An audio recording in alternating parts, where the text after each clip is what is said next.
สวัสดีชาวโลกเนาะมันในบ่าวหินกับมาอยู่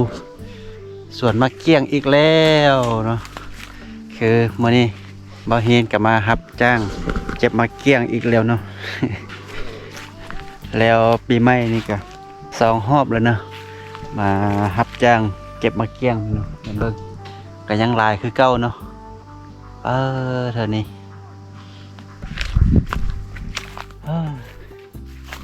ตอนนี้ตอนแรงเลยเนาะพักแรงละมาถ่ายให้เบิ่งเนาะเพราะว่ามันสวยนี่ขาเก็บมากเนาะก็เลยบ่ได้ถ่ายให้เบิ่งแสงอาจจะมืดหน่อยนึงเลยแหละเอ้ยเบิ่งทางหลังนี่เห็นบ่โอ้สุดยอดเลยความงามเนาะเรื่องลึงเลยแหละ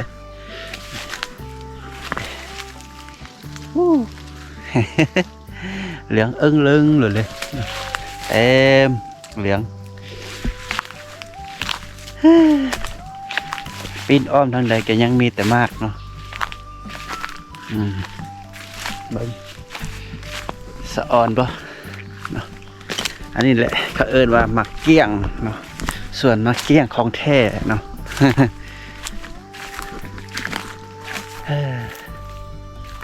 จะพาไปเบิ่งมุมใดบุแหละเพราะว่ามุมใดก็คือการมืดนี่นะเหลืองไปเบิดเลยบ่สร้างซีว่าล่ะเนาะตั้งแต่ว่ามันเขียวยังเขียวแล้วยังบ่สุกดีนั่นเนาะอันนี้ก็มีหลายอยู่เนาะแต่ว่า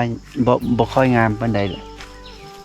เพราะว่ามันยังเขียวเลยว่ามันเหลืองเกิดจะงามเนาะเหลืองแดงกันเนาะสังเกตเบิ่งเนาะอันนี้มันยังบุทันสุกดีเนาะเพราะมันยังมีในเขียวอยู่สินะเนาะยังมีสีเขียวอยู่ถ้ามันสุกดีก็จะแดงแบบนี้เนาะโอ้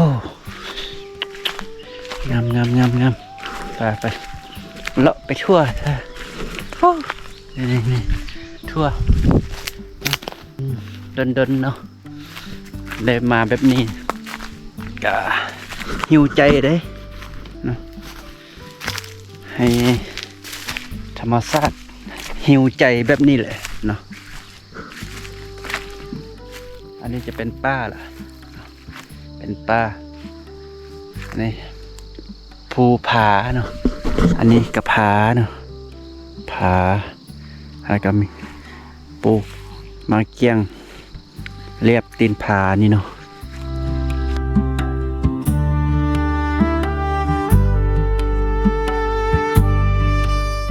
ก็รับจ้างไปนำเลยก็แล้วหลังจากแล้วพักเที่ยงสินะเนาะพักเที่ยงพักแรงแล้วสินะเนาะก็มีแต่เอาเวลาว่างนี่เนาะมาถ่ายวิดีโอให้เบิ่งนั่นแหละเนาะถ้าว่ามีแต่เฮ็ดของเพิ่นอย่างเดียวสินะเนาะแล้วของเฮาก็จะบ่ได้เนาะ ก็จะบ่มีคลิปลงอะไรเนาะเด็ก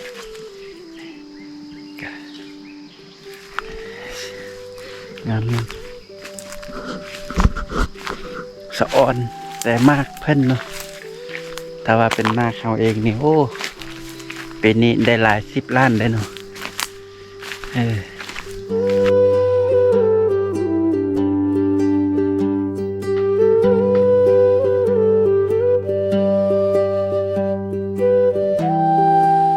วันนี้ก็มาข้างคืนคือเก้าเนาะเดี๋ยว